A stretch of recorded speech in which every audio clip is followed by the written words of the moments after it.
Okay, I got straight up 7 o'clock. We'll call this meeting in order. If someone out in Zoom land can let me know if you can hear me, I appreciate it.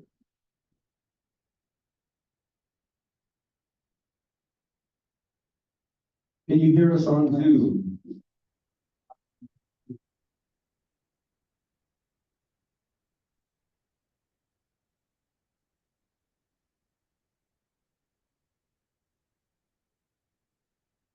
I only had one person on Zoom and another person just hopped on, so it's possible that the one person I had on Zoom wasn't with their computer or desk, so I'm gonna try this again. Is the blue light on that box? It is. Yes. Hello, Zoom. Can you guys hear us out there? Yes, we can. Thank you very much. We are for trustee Jane this evening. The rest are present. And with that, please join me in the pledge of allegiance.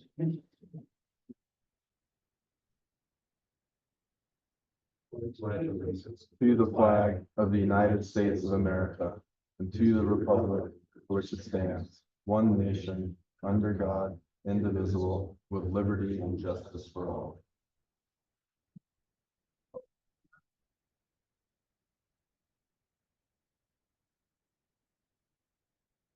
Okay, I believe we're gonna do an addition to our agenda, and it would be to add item 6E, authorization of expenditure of funds. And with that, I entertain a motion.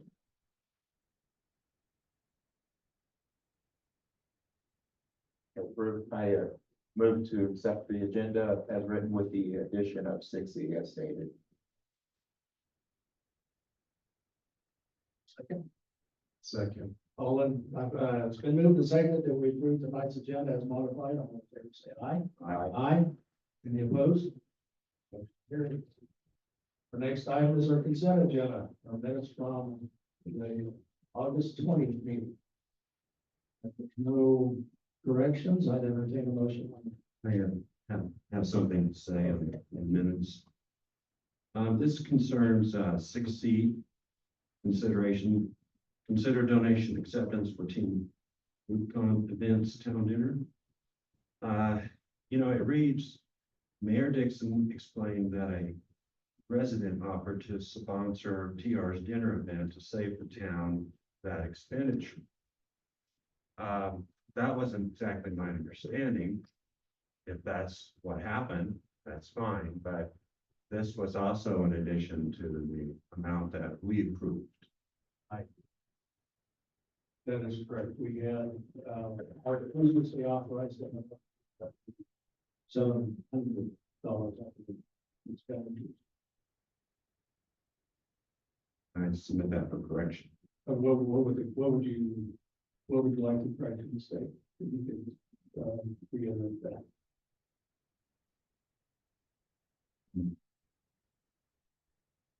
We could say to save the town that expenditure which had been pledged and then reference that previous meeting. Maybe just add on to that sentence. Well, but the way I read it was that the donor was paying for the dinner expense. So to save the town from this expense, but which is true. It was to augment, right? Okay. Yeah. Okay, thank you. So it basically say sponsor TR's dinner event to augment the town's expenditure. Yes. Okay, Good. so yeah. With that, I've entertained a motion.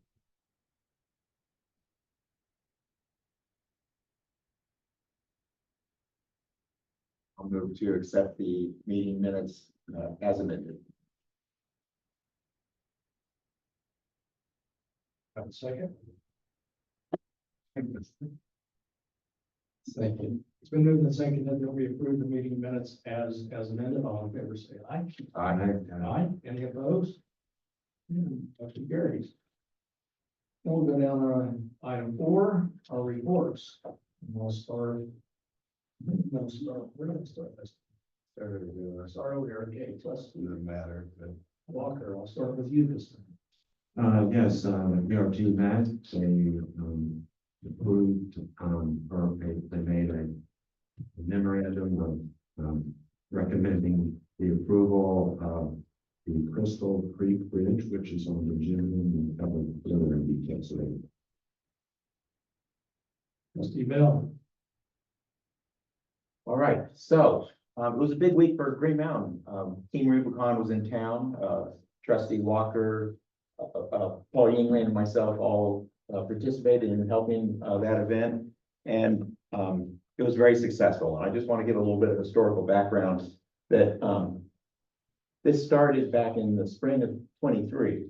The American Red Cross had offered to a pilot program to Green Mountain Falls and they had four components. One was a home fire education component. The second was smoke alarms. The third dealt with a home ignition zone assessment, and then fourth was a contractor to help mitigate properties. And it,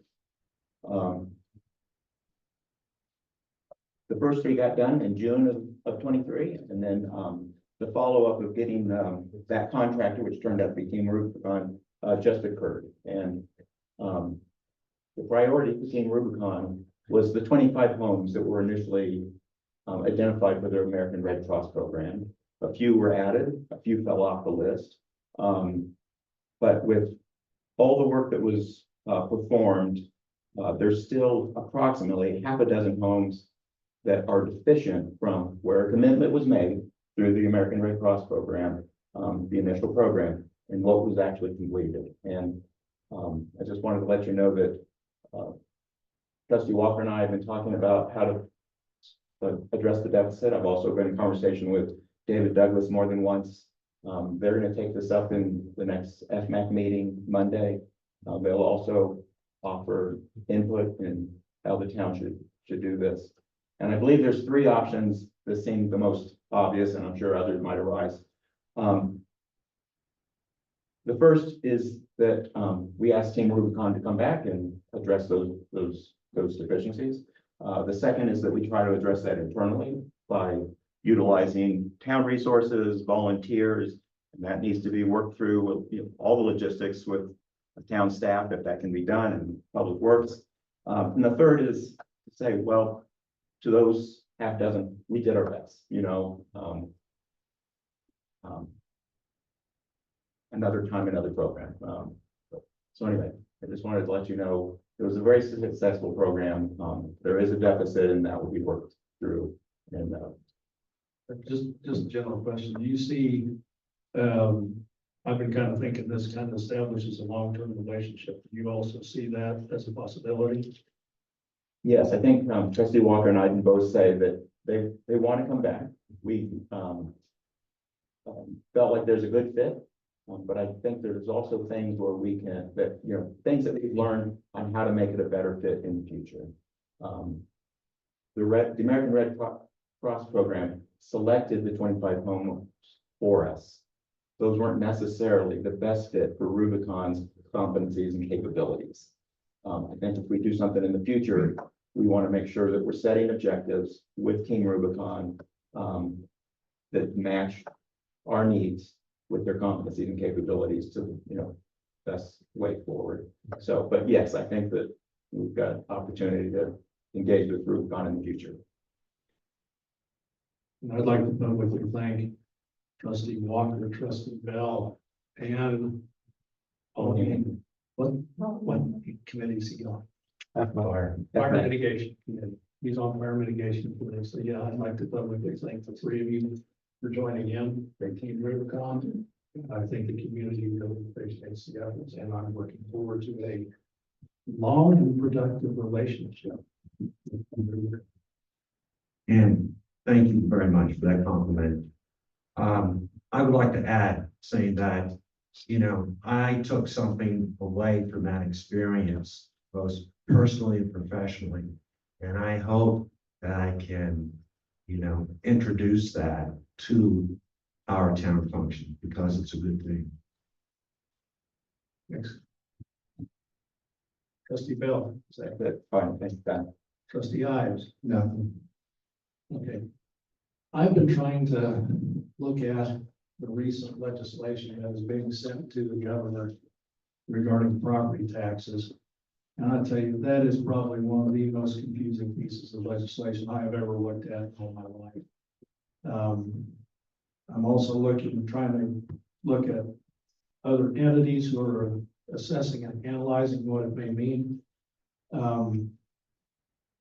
I think it's a pretty fair guess that we're not gonna see any more property tax revenues as far as increases coming into the town. Sorry. We're not gonna see an increase. Basically, what we got this year is probably what we're gonna get next year. Actually, next year may be a little less because there's a 6.5% figure floating out there. I think we're under 6.7% now. It's like I say, it's just horribly confusing. And it also looks to me like they pretty much went out and focused all of the limitations on school districts and local municipalities. Which to me, I would think they maybe kind of look amongst themselves and say, here's some things that we may need to dial it back on rather than just going out. And it looks like the burden is on school districts and public municipalities, and school districts may be worse because there is an option, at least for local municipalities, through a ballot item, to basically say, okay,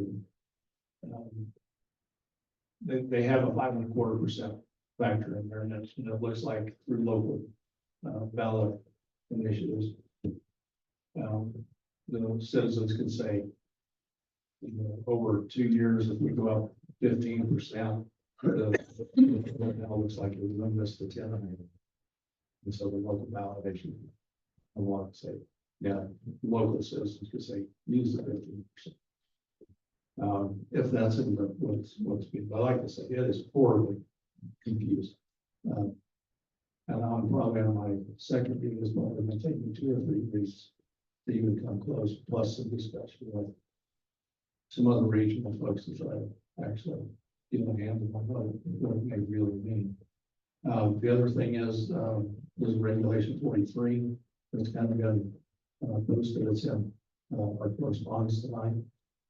I'm not too terribly concerned at this point. And largely because the draft language does allow, at least from what I'm reading, El Paso County to maybe opt in or opt out. But there is a strong push to eliminate cesspools throughout the state. I will say that.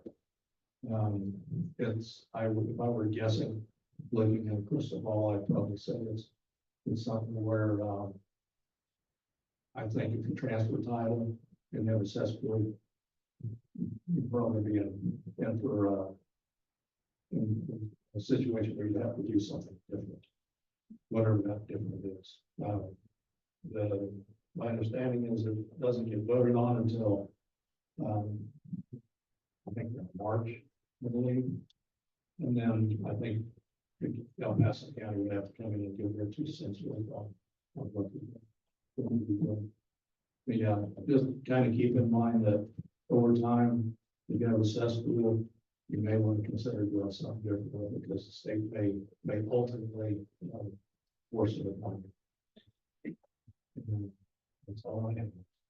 So we will go ahead with the next item is staff reports. Marshall?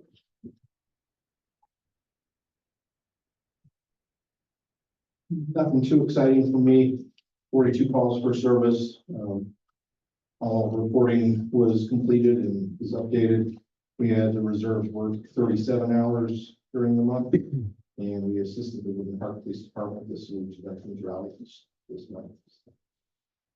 Nothing super exciting. A few people on vacation. Yeah, really questions? See you then, so thank you very much. Public Works? Kind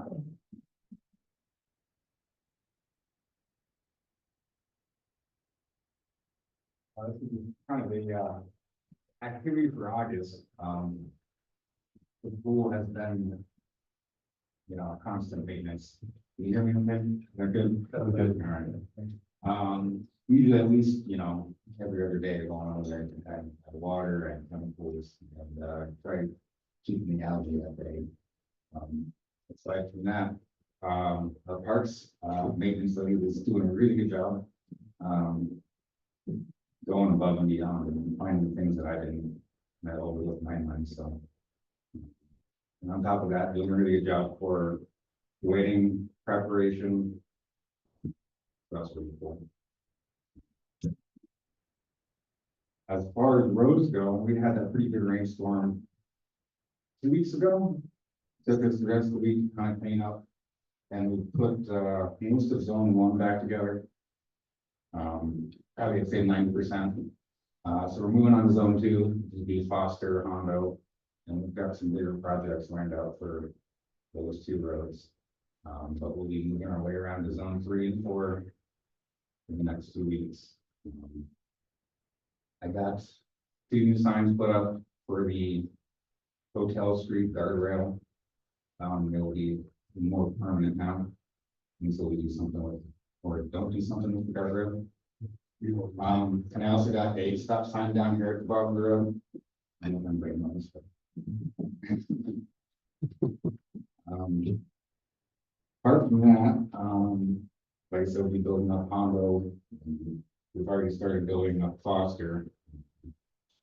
We have a project on Pueblo and Iona Trail and probably a couple of culverts. Key places that keep popping up every year, so. Apart from that, do you guys have any questions? Question for Andrew. When is the engineering film coming? Next week, probably for the bridge you're talking. Yeah, because I would like to. On a little bit, I got an idea about guardrail. Absolutely, we have them take a look at it. Yeah, I'd like to be there. So, Tenfold. guardrail, I got an idea about it. Hotel. Yeah. When the engineers come in for the bridge. See if I can drive it along. So, And John and I get in on that too. Can John and I get in on that too? You're gonna make me post a meeting. Well, if there's 3 of us, yeah, we have to. Um, We'll meet here.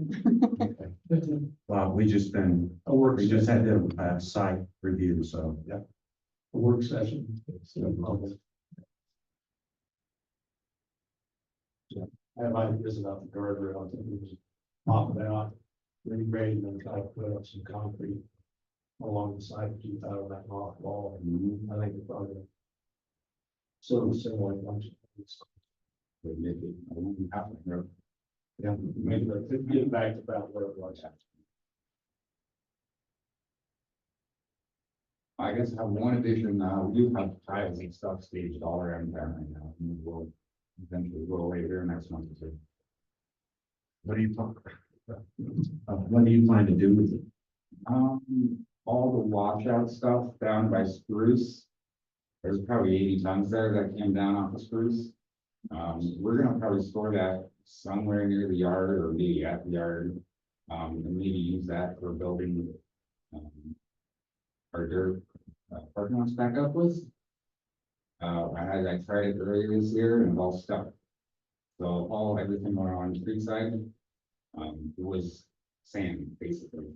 And it hasn't, I'm actually surprised it's still there. So I think that's what I'm gonna do with all that kind of stuff. And I have a pile of rocks next to trustee T's house. You can put them into the ditches instead of putting road base into the ditches. A little bit cheaper and then not a lot of it. After the road basins are in. The mile that's out on, you pass down here, that has to go to the highway. Yeah, we don't want, the main thing is not putting it back down in areas where it might wash back into the creek, so it'll need to be disposed of.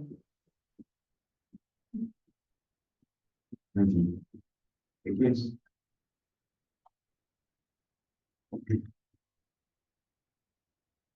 Anyone staff? One more. Staff reports? Yeah, I got a treasurer's report somewhere. Here we go. So this is Q2 treasurer's report, and so this is really year to date as of June 30th. We've got percentage remaining of the budget. So here in revenue, we're right on track. Looking at our biggest revenue streams, property taxes and sales taxes. We're, tracking for budgeted and, in keeping with how things came in years past. Finding balance in this is a little tricky. We have really top-heavy expenditures at the start of the year, all the annual subscriptions, stuff like that come in. Our revenue comes in more evenly throughout the year. So this is the first half of the year, basically, and we're showing more expenditures. I lost my place.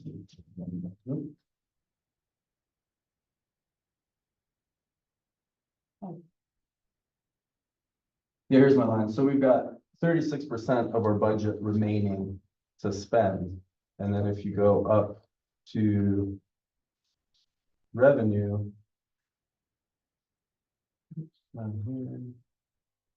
we're showing that, and that is accurate. We're showing that half of our revenue has come in. So, ideally, I'd like to be able to show more balance there, but it's just never going to happen the way revenue comes in and how we get hit with expenditures early in the year. So, Can we utilize our quasi accrual accounting method to smooth that out a little bit?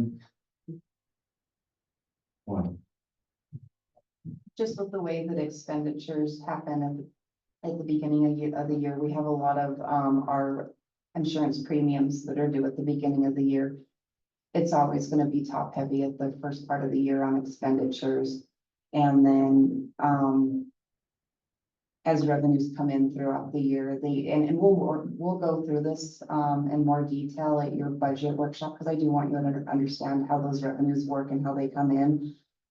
And we can pull a couple of reports so that you're understanding that. But yeah, you'll see that property taxes in particular, when they come in, it'll be a chunk here. And then the next month will be a much significantly less amount. And so they're hard to predict. It all evens out over the year, but the basic activity of accruing a percentage of the insurance premiums to the entire year spread out over the month. Really, it's time intensive, and it's not going to make that big of a difference in these reporting, as long as you understand that that's how our budget works. How about the previous year's budget comparison? yeah, I can get you that. I mean, well, the way I understand it now, that this is going to be our new baseline. So comparing it to last year's on how that was accounted for may not be an accurate reflection. Is that true? Well, I think we still need to do an amended budget. Victoria and I spent a lot of time kind of running into these budget numbers. And we had to remind ourselves that this year's budget was really a stab. We had the state pushing deadlines out, kind of waiting for the outcome of Proposition HH. Those deadlines were in conflict of our municipal code. So we have certain budget deadlines that are in our muni code that we wouldn't have been in compliance with if we had abided by the state timeline. And so we went ahead and just did a blanket 4% increase to create the 2024 budget. And so that's the real problem with this report, is these annual budget numbers were a stab at what we expected, needed growth and expenditure to be. And we actually were pretty close in a lot of areas, but, I think we need to actually look hard at these numbers and create that 2024 budget, and then run this again and see where we're at, for real numbers. Because 4% increase for like all the materials Public Works is buying is like not even close. You know, that we all consume things, we go shopping and, you know, stuff has gone up 10, 20, doubled, you know, much bigger percentage than 4%. So that's gonna be, you know, when you're looking at the expenditures, just keep in mind that it's all predicated on a 4% increase over the 2023 budget. We're the, you scroll down, I think it's on the second page. Hold up, there, that's that top section there.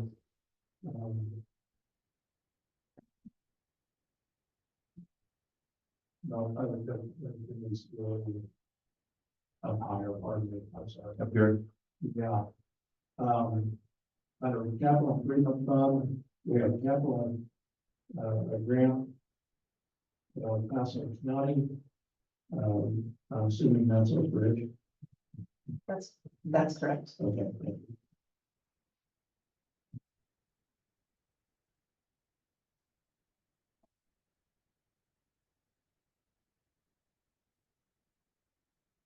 that's really all I have. I'm available for questions and to, yeah, do the deep dive in our future budget discussions. So thanks for your patience on this. We definitely worked out some bugs and I'm hoping to be punctual with the next one, not need that extra month. And going to additional staff reports. Just a quick reminder to you all, if you have not seen it in your emails, there is an email from our DOLA regional manager with a homework assignment right. We have restate the time and location. 9:00 a.m. here on Friday. Hoping to be done by 2:45. Any more staff reports? I don't have any. Okay, well, with that, we'll move then into public comment. We do 3 minutes per speaker, and we'll go with the audience here first. And please, when you get up to the microphone, make sure you have the little blue light on and state your name and address.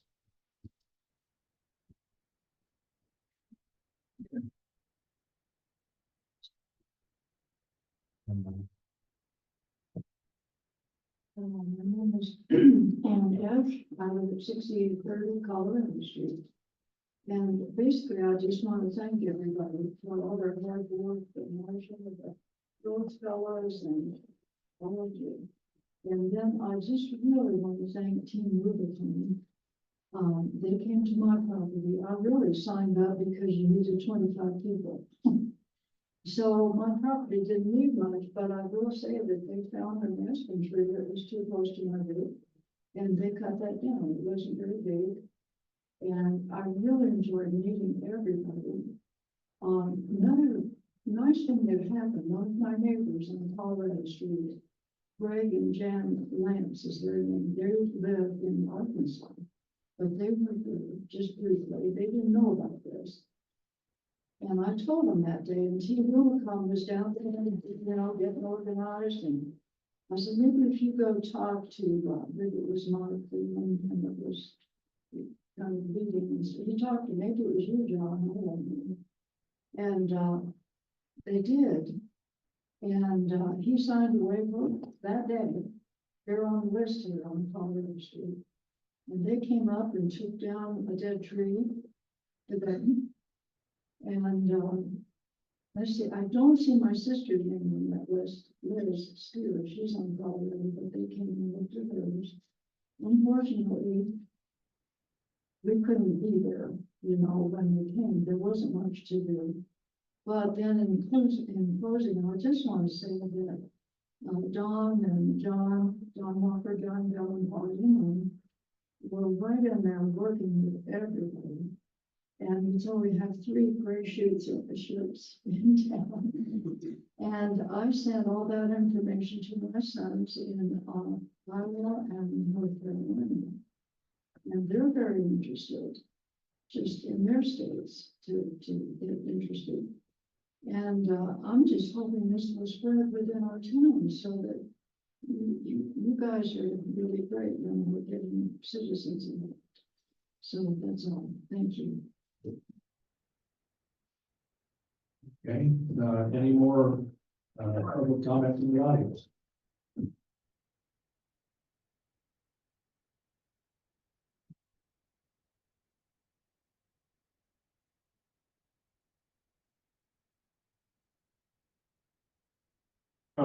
My name is Willie Alexander. My address is 10845 Myrtle Street. I'm in the process of submitting paperwork for a garage project. I want to build an attached garage. And so a week ago yesterday, Becky, myself, and the folks at Baseline Engineering had a conference call regarding requirements. And during the conversation, Baseline stated that their interpretation of the land use code for a garage is that the garage is not an accessory structure, building, or use. And rather than debate interpretations, I thought I'd come to the ultimate authority on the land use code. So I would like to add to the next Board of Trustees meeting package, or I have three questions. Is a garage, does the town consider a garage an accessory structure? Question number two deals with stormwater runoff and the requirement for a stormwater management plan, except for accessory structures. So the second question piggybacks on the outcome of the first question. Third question deals with grading and slope cuts in rock formations. Code provides a requirement that the registered geologist's report may be required. So in evaluating that, it appears that the state of Colorado no longer uses the terms licensed or registered geologist, but rather professional geologist. And they provide criteria that defines what a registered or what a professional geologist is. So I think that added these three questions added to the next Board of Trustees meetings. I'm going to be out of town, so I'll have to participate via Zoom. Thank you. I got one for everybody.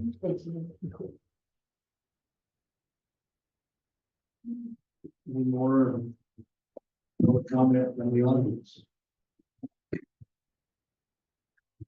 Well, maybe we'll see if there's any public comments on Zoom.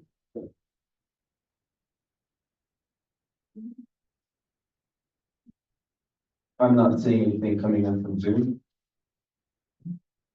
And we'll move on to our business items.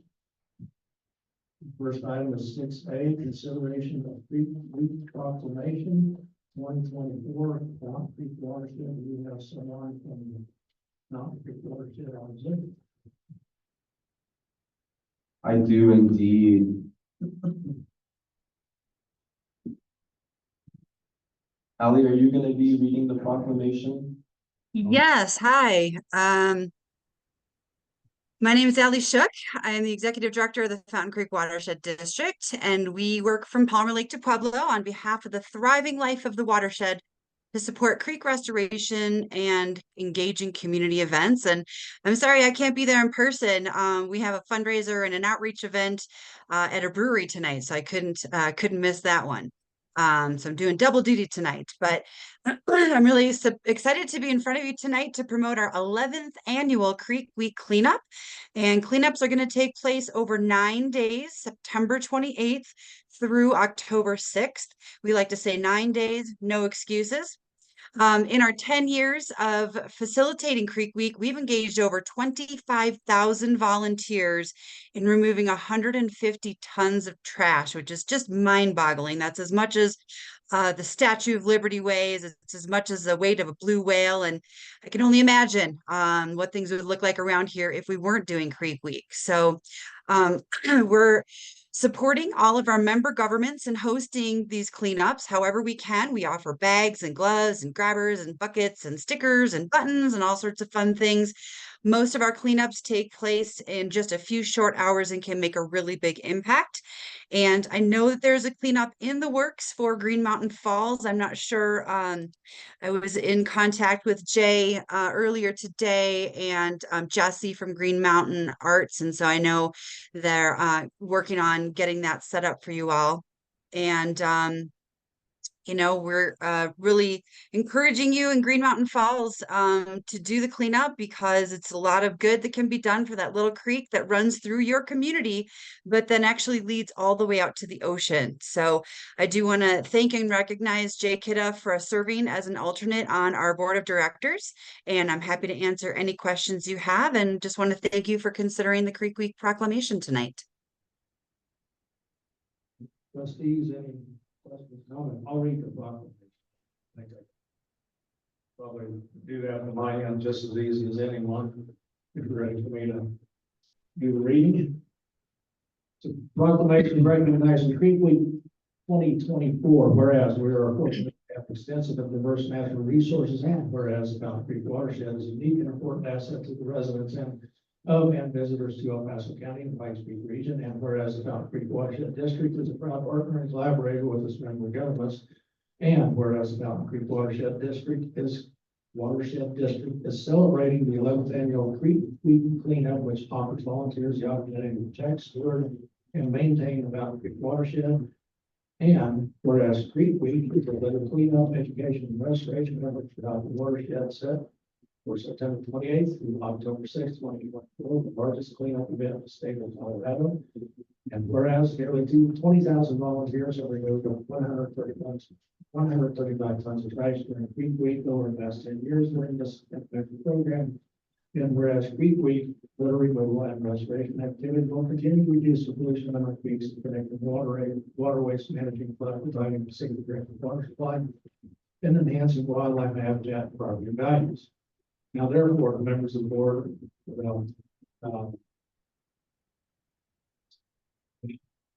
that right? No, that shouldn't change. Okay. This is it. Okay. Members of the Board of Trustees. Listed as we go. Well, Green Mountain Falls, Colorado.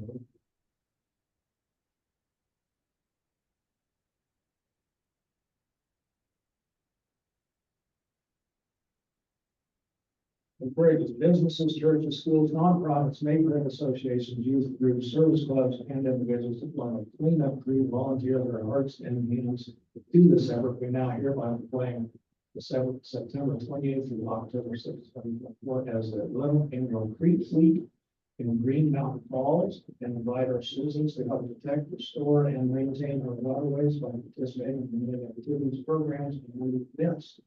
Done this Thursday, September 24th. Colorado. I move that we approve the aforeread proclamation. I have a second.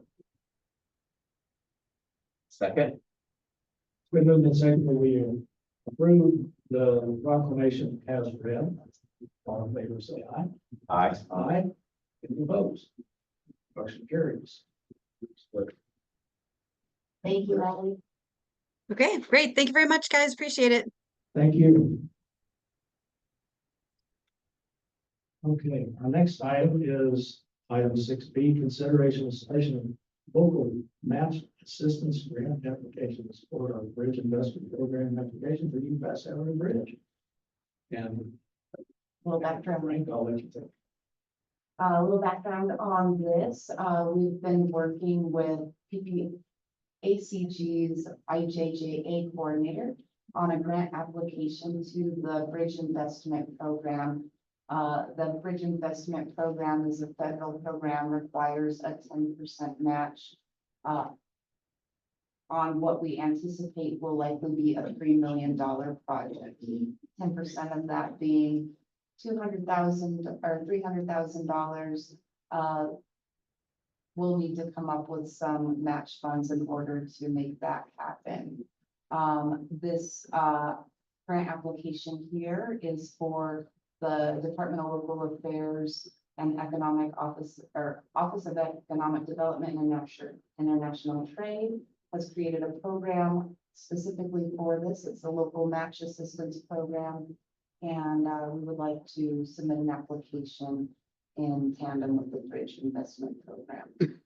This application does require your approval for submission. There is no match on this grant application as it is intended to provide a match.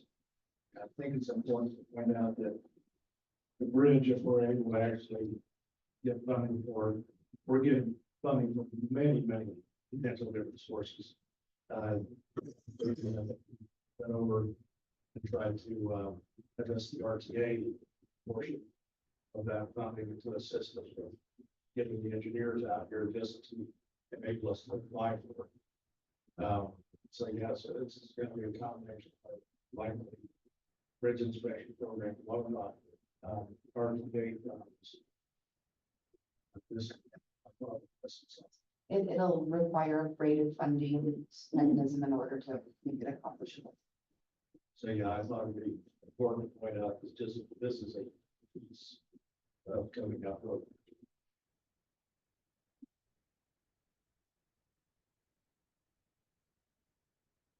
One small question, Manager Frank. So if you go to C.1, it says there's a minimum amount of 250,000, and so I know you've talked through this, so if you could Yeah. just explain it. Definitely. So they had, when they launched this program, anticipated that it would be for very large grants.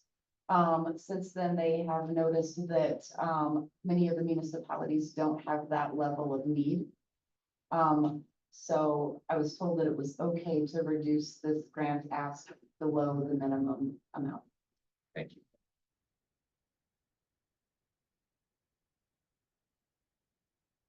The trustees, any further questions or comments? I have a process question. When we submit an application, are we also in the cases that it requires a matching fund, matching portion of the grant? How do we account for that? And you know, because it's whenever it comes up again, do we account for it when we make the application or when and if the application is granted? So, a lot of times a lot of times we anticipate that we're going to need to submit an application that will require grant funds. A good example of that would have been when we submitted the application to update the Community Wildfire Protection Plan. And knowing that we were going to do that in advance allowed us the opportunity to include that in the budget. In the event that there's a application that comes up that meets our needs that we learn about after the time that the budget is adopted, you will then take into consideration that grant match, and oftentimes we'll need to do a budget amendment later in the year. Which would, I assume, come from the general fund? Yes. Thank you. Trustees, any further questions or comments? If not, I would entertain a motion on this.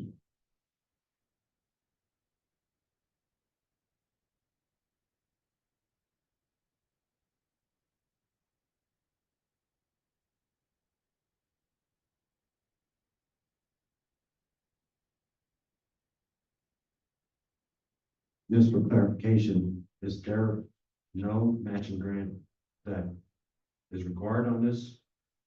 No, because this grant is intended to serve as our local match, they do not require a match on it. Even though it's stated in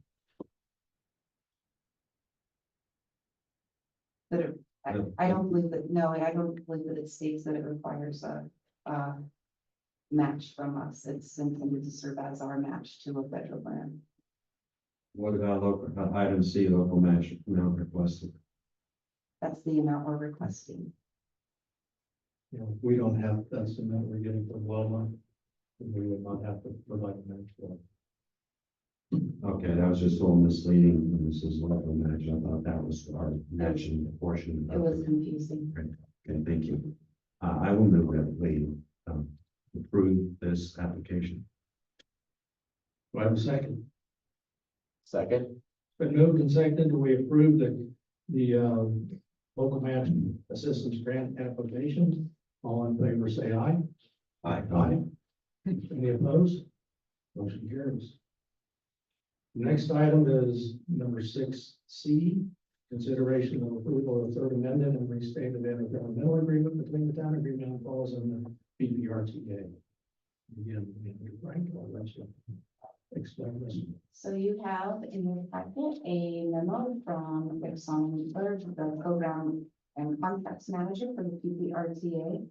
And the purpose of this request is to consider approval of the third amended and reinstated intergovernmental agreement for the Pikes Peak Rural Transportation Authority funded capital projects and maintenance programs to reflect the inclusion of the PPRTA capital projects approved by the voters on November 8th, 2022. So a little bit of background on this is that PPRTA runs in 10-year cycles of voter-approved projects. As we move into 2025, that begins the cycle of PPRTA three projects. There is a ton of background information included in this memo and within the IGA. I'm happy to answer any questions that you might have. Who is our rep? For PPRT? Oh, Mary Dixon. I'm a director. okay. Yeah, So and you gave her the red floor. we also have a member that represents us on the Citizens Advisory Committee, and he's here in the audience tonight. That's Mr. Baker. Citizen Advisory Committee Director. So are we going, this is something we approved last meeting, one of the versions. No, that was a different IGA. That was an IGA between us and the PPRTA to allow us to begin to use some of those funds in 2025 or for 2025 in 2024 to be reimbursed in 2025. This is the overarching agreement, which allows us to utilize any RTA money excuse me, for any of the capital projects that were approved by the voters. They have fairly strict things they have to go through. Getting the intergovernmental agreements. What we call RTA 3, 2025. That's what this is. It's just the overall umbrella thing for RTA 3. But they have to have intergovernmental agreements signed in order to. I understand. A requirement. Are we gonna get a comment from Craig or We certainly Mayor have Todd? something to offer. The PPRTA bylaws are very in-depth and can be found on their website. Are they actually on our website or their website? Their website. Their website. Yeah. I can, if you've got questions, I can try to answer, but this is basically the overarching umbrella. Is this an annual? Yeah. approval? Not any of them. Every 10 years. Again, So it's already, the voters have already approved. They voted on all these items that are listed in this, but they have to have the intergovernmental agreements. so this is their agreement with us, our agreement with them. Yeah, they'll get one of these from each member organization. Understood, thank you. Craig, did I say that right? Yes. Okay. To all intents and purposes, this is the same agreement that we've had with the previous two cycles.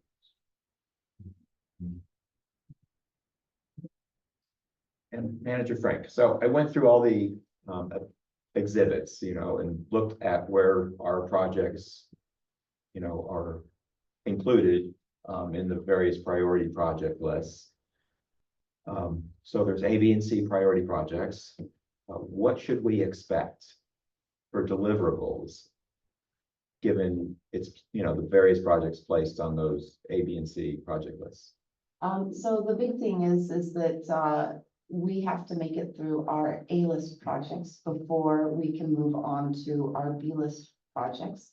And if I'm not mistaken, I believe that all of the communities must make it through their A-list projects before anybody can move on to their B-list projects.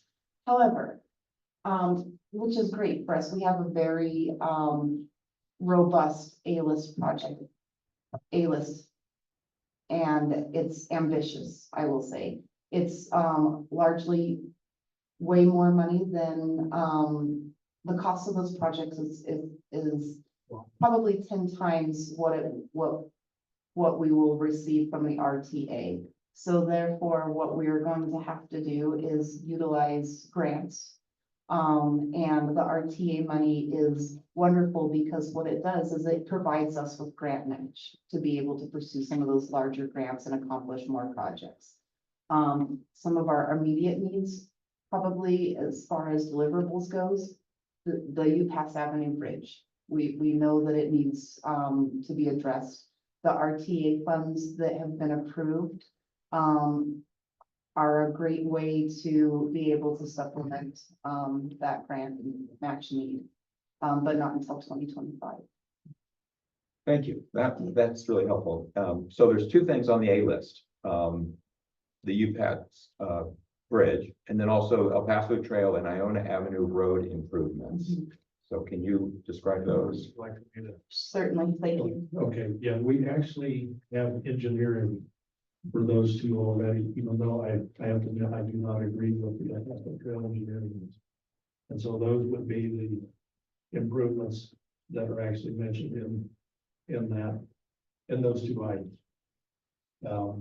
The engineering for El Paso Trail, like I say, I think these are done 2013 or something, but we actually have some engineering already for Iona Trail and El Paso. I mean, like I said, I'm not sure I agree with the engineering for El Paso because it takes the water over.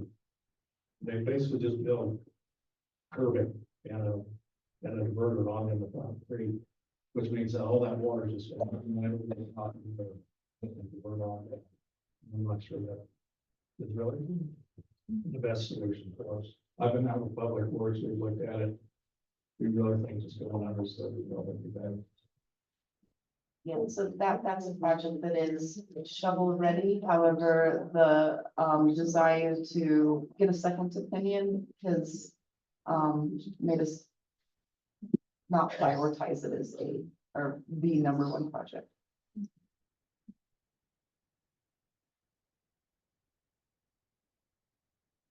Well, I'll move that we approve the third amended and restated IAG between the town of Green Mountain Falls and PBRTA. Second. No second. It's been moved and seconded, we approve the third amendment to the state and IGA between the town of Green Mountain Falls and Kentucky Rural Transportation Authority. All in favor, say aye. Aye. Any opposed? Motion carries. Our next item is consideration approval of our bridge, the BRT, the BRT bridge proposal for Bristol. Pretty badly.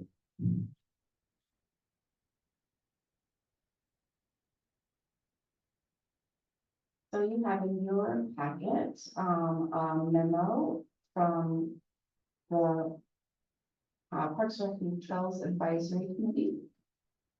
At their August 28th meeting, the committee members unanimously voted to recommend to the Board of Trustees the approval for Friends of UPass Trails to construct a footbridge as an alternate crossing over Crystal Falls. Friends of UPass Trails has recommended to the PRT that a wood bridge be constructed at the location shown on the attachment, which is below the current crossing. The bridge crossing will give hikers another option to cross the Crystal Falls in adverse weather conditions. The materials for the bridge will be funded by the Kirkpatrick Family Fund through the town, since the crossing is on town property in the right of way, and construction of the bridge would be done by the Friends of UPass Trails.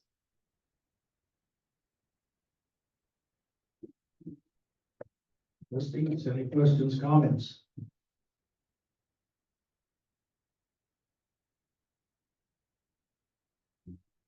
If there's no questions, comments, I'd entertain a motion. I'll move that we approve the bridge, the new bridge crossing funded by the competitive payment fund. Second. It's been moved and seconded that we approve the bridge proposal as presented by the Parks and Trails Committee. All in favor, say aye. Aye. Any opposed? Motion carries. Our last item was the addition of 6E, the authorization of expenditure of funds. Yeah, so, Public Works has, communicated some, equipment needs. Our current, F-750 dump truck is, nearing the end of its serviceable life for these mountain roads. It is, if you'll just go down to my comparison slide.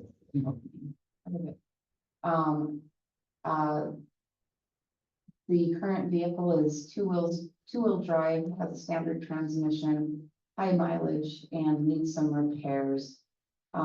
They were able to find from a private seller, an alternative, the M929, which has an asking price of $24,990. We did, seek and receive 3 competitive price quotations. This was the best price and also had much better mileage and hours and is in much better condition. This vehicle is 6-wheel drive. We'll be able to make it into steeper parts of the community, and it has an automatic transmission, making it easier to operate as well. It is also able to be uplifted with a magnesium chloride tank so that we're able to treat smaller areas of road once the guys have built those back up. And could also, has enough power to be able to handle a plow. We do anticipate that it will need some tire chains. But it does have brand new tires. So the ask this evening is to approve the expenditure of, $24,990. So that the guys can go ahead and purchase a new truck. And that would be out of our general fund reserve. This will be out of our general fund reserves. With the anticipation of more expenditures for upgrades. Yes, and also with the anticipation of, sending the old truck to auction. Recuperate some of the costs. And this one, if I'm not mistaken, it does not require CDO. That's It's correct. under the weight limit, 23,100 pounds, CDO requirements 26,001 pounds. It's less requirement for our operations. We did have discussion in a work session about this. The trustees, if you have any additional comments, or discussion, you'd like to bring.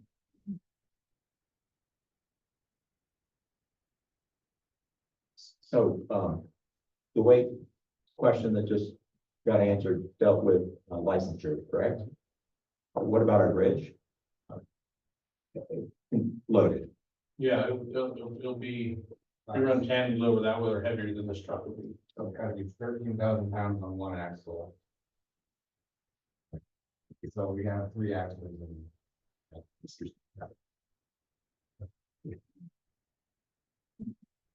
And trustees, if there's no additional questions or comments, I have the motion. Move we approve the expenditure for purchase of a, contract. Have a second. Second. It's been moved and seconded that we approve the expenditure funds from the general fund reserve for the purchase of the replacement dump truck. All in favor, say aye. Aye. Any opposed? Motion carries. Moving on to item number 7, discussion items. I didn't have anything listed. Thanks, Chris. Yes.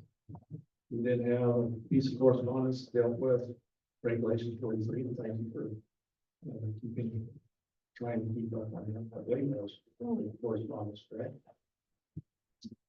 Yeah, we do have a correspondence and I have that up now.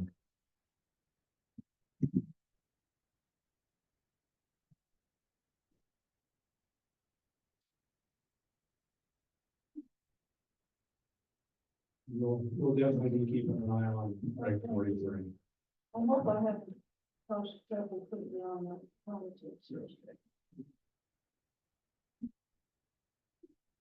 No, with that, we'll move into our, item 9, our ending public comment period. Go to the audience first. We'll not stand any. We'll go to Zoom.